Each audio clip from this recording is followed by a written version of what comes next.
Hello student. आज हम पढ़ने वाले हैं एप्लीकेशन ऑफ हेनरी लॉ। इसके पहले वाले वीडियो में मैंने आपको हेनरी लॉ के बारे में बताया था। हेनरी लॉ क्या होता है उसको एक बार हम रिवाइज कर लेते।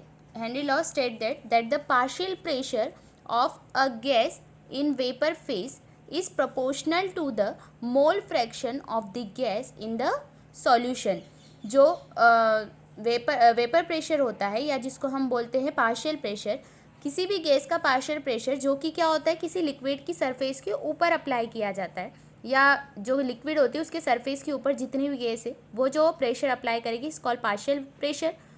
और ये partial vapour pressure directly proportional होता है जितनी गैस इस लिक्विड में डिजॉल्व है उसके मोल फ्रैक्शन के। मीन्स जितनी नंबर ऑफ मोल्स यहाँ पर डिजॉल्व है उतनी ही गैस क्या होगी ऊपर भी होगी, लेकिन ऊपर वाली गैस क्या कर रही है पार्शियल प्रेशर क्रिएट कर रही है किस पर, उसी लिक्विड पर जिसमें गैस डिजॉल्व है। तो जितनी गैस डिजॉल्व है उसका मोल फ्रैक्शन डायरेक्टली प्रोपोर्शनल होता है किसके, वेपर प्रेशर के, या जिसको हम बोलते हैं पार्शियल प्रेशर। जब हमने प्रोपोर्शनल का साइन हटाया था तो एक कांस्टेंट लगाया था, इस कॉल्ड हेनरी कांस्टेंट। तो इसी हेनरी लॉ की कुछ एप्लीकेशंस हम पढ़ने वाले हैं। Application based on Henry law means कि किस तरह से यदि प्रेशर गैस पर अप्लाई किया जाए तो क्या क्या पॉसिबिलिटीज़ होती है, उसकी कुछ एप्लीकेशन से या कहाँ पर ये यूज़ होता है। तो जो एप्लीकेशन है उस एप्लीकेशन में जो फर्स्ट एप्लीकेशन है देखिए, increase the solubility of carbon dioxide in soft drinks and soda water, the bottle sealed under high pressure. ठीक है, आपको भी पता है कि जो सॉफ्ट ड्रिंक्स होती हैं एंड जो सोडा वाटर बॉटल्स होती है उसमें कार्बन डाइऑक्साइड गैस को क्या किया जाता है, डिजॉल्व किया जाता है। कार्बन डाइऑक्साइड गैस, ठीक है, उन जो सॉफ्ट ड्रिंक्स है उसमें इजीली सॉल्युबल है, लेकिन गैस को ड्रिंक्स में सॉल्युबल करने के लिए उस पर क्या किया जाता है, प्रेशर अप्लाई किया जाता है। हायर प्रेशर के साथ उनको बॉटल में फिल किया जाता है और सील कर दिया जाता है। आपने देखा होगा कि जैसे ही आप कोल्ड ड्रिंक्स की बॉटल की सील ओपन करते तो बबल्स निकलते। एक्चुअली वो बबल्स क्या है, CO2 गैस बाहर निकलती। क्यों? क्योंकि गैस की प्रॉपर्टी होती है, यू ऑल्सो नो दैट, कि जो गैसेस होती है उनको जितनी भी प्लेस मिलती है वो उतनी ही स्पेस में क्या हो जाती है, उस उतनी स्पेस को क्या कर लेगी, कवर कर लेगी। इसलिए जैसे ही प्रेशर आप हटाते हैं वो सील क्या कर रही है, एक तरह से उस पर प्रेशर अप्लाई कर रही है, उस गैस को अंदर बंद करके रखती है, तो वो उसमें सॉल्युबल होती है सॉफ्ट ड्रिंक्स में। लेकिन जैसे ही आप हटा रहे हैं तो CO2 गैस क्या करेगी, बाहर निकलेगी, और इतनी प्रेशर के साथ बाहर निकलती है कि कुछ जो लिक्विड है उसको भी बाहर ले आती है, जो आपको बबल्स के फॉर्म में क्या होता है, दिखाई देता है। ठीक है, तो CO2 गैस को सॉफ्ट ड्रिंक्स में किस तरह से फील किया जाता है, अंडर हाई प्रेशर। ठीक है, जो कि हमने हेनरी लॉ में पढ़ा है कि जैसे जैसे प्रेशर अप्लाई करते हैं वैसे वैसे सॉल्युबिलिटी क्या होती है, इंक्रीज होती है। तो उसी का यहाँ पर क्या हो रहा है, यूज़ हो रहा है। सेकेंड हेनरी लॉ का एप्लीकेशन जो है वो कहलाता है बेंड्स। बेंड्स कोई एप्लीकेशन का नाम नहीं है, एक्चुअली बेंड्स क्या है, एक तरह की मेडिकल कंडीशन है, यानी कि एक तरह की हम बोल सकते हैं कि डिसीज़ भी है। डिसीज़ जो एकदम से दिखाई देती है, कैसे, बैंड्स को यदि हम जाने तो बैंड्स क्या है, the medical condition in which nitrogen gas block the blood capillaries and create very painful and dangerous conditions known as bends. Bends क्या है, एक तरह की मेडिकल कंडीशन है। कब क्रिएट होती है, जब जो हमारी ब्लड कैपिलरीज है, ब्लड कैपिलरीज में क्या डिजॉल्व हो जाए, नाइट्रोजन गैस बहुत ज़्यादा अमाउंट में, और ये नाइट्रोजन गैस हमारी ब्लड कैपिलरीज को क्या कर दे, ब्लॉक कर दे। और जब इस तरह की कंडीशन होगी तो जैसे ही हमारी ब्लड कैपिलरीज ब्लॉक होगी वो बहुत ही पेनफुल होगी, और साथ ही बहुत ही डेंजरस कंडीशंस को क्या कर देता है, क्रिएट कर देता है। और यही सिचुएशन क्या कहलाती है, bends.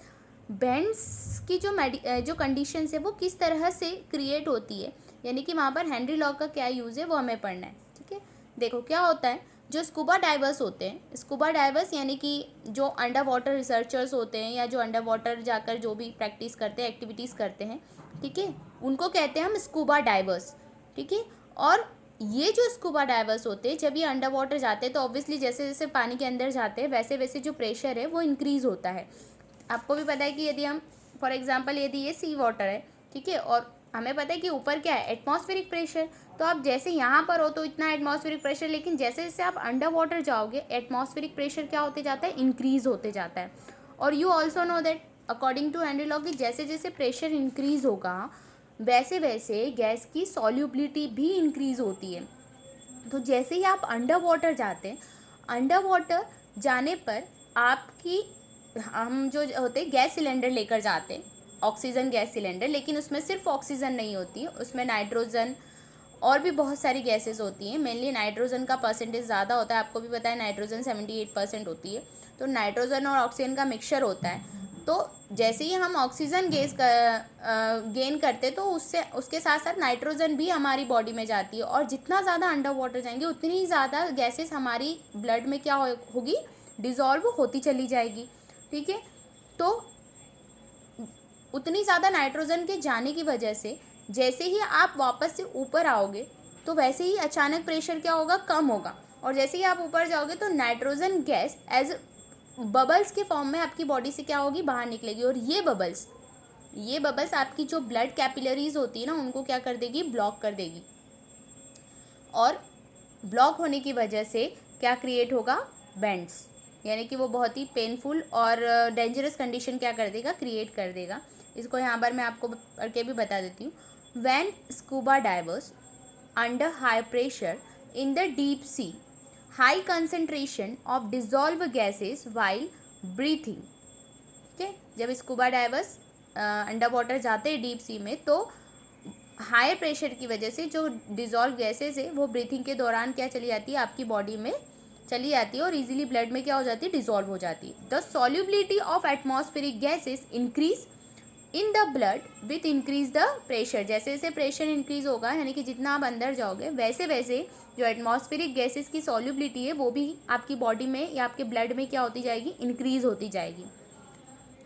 When scuba divers come to the surface, लेकिन जब वो स्कूबा डाइवर्स वापस से सरफेस पर आते, प्रेशर डिक्रीज, वापस से प्रेशर क्या होगा, कम होगा, which release the dissolve gases and lead to the formation of the bubbles. वैसे ही जैसे आप ऊपर आओगे वैसे ही जो डिजॉल्व गैसेस है वापस से क्या होगी, रिलीज होगी। जैसे ऊपर वाले इसमें हमने पढ़ा कि जैसे आपने सील खोली तो गैस रिलीज हुई, वैसे ही आप ऊपर आ रहे हो तो प्रेशर जैसे ही कम हुआ वैसे ही गैसेस क्या हो जाएगी, रिलीज होने लगेगी, and lead to the formation of bubbles in the blood by nitrogen gas. और क्या फॉर्मेशन करेगी, बबल्स, किसके थ्रू, नाइट्रोजन गैस के through, and block the blood capillaries which are dangerous to life. और ये नाइट्रोजन गैस आपकी जो blood capillaries है उनको ब्लॉक कर देगी, that is the dangerous to the life. ठीक है, अब इसके लिए क्या प्रिवेंशन कर सकते हैं, तो अकॉर्डिंग टू हेनरी लॉ उन्होंने क्या प्रिवेंट किया, जो गैस सिलेंडर ले जाए जाते हैं अंडर वाटर जब जाते हैं, और जो गैस सिलेंडर लेके जाते हैं उन गैस सिलेंडर्स को किस तरह से उन्होंने इस नाइट्रोजन को वहाँ पर रिड्यूस किया। देखिए, the toxic effect of high concentration of nitrogen is reduced by the changing the percentage of nitrogen. यदि नाइट्रोजन का परसेंट कम कर दिया जाए, कम कर देंगे तो वो आपकी बॉडी में इतना डिजॉल्व होगी नहीं। ठीक है, तो उसके टॉक्सिक इफेक्ट भी क्रिएट नहीं होगा। तो इस नाइट्रोजन के कंसंट्रेशन को कम किसके थ्रू किया, हीलियम के थ्रू। कौन सी गैस के थ्रू, हीलियम के through. That is the tanks used of by scuba divers. जो टैंक्स यानी कि जो गैस सिलेंडर्स यूज़ किए जाते हैं स्कूबा डाइवर्स को, उनको फिल किया जाता है एयर से, और उस एयर को डाइल्यूटेट करते किसके थ्रू, हीलियम के थ्रू। देखिए कितना हीलियम, 11.7% हीलियम, 56.2% नाइट्रोजन। 78 से कितना कर दिया जाता है परसेंटेज, 56.2, क्योंकि उसमें 11.7% क्या ऐड की कर दी जाती है, हीलियम, एंड 32.1% क्या होती है उसमें, ऑक्सीजन, जिसकी वजह से जो बैंड्स है वो क्रिएट नहीं हो पाते बिकॉज ऑफ हीलियम।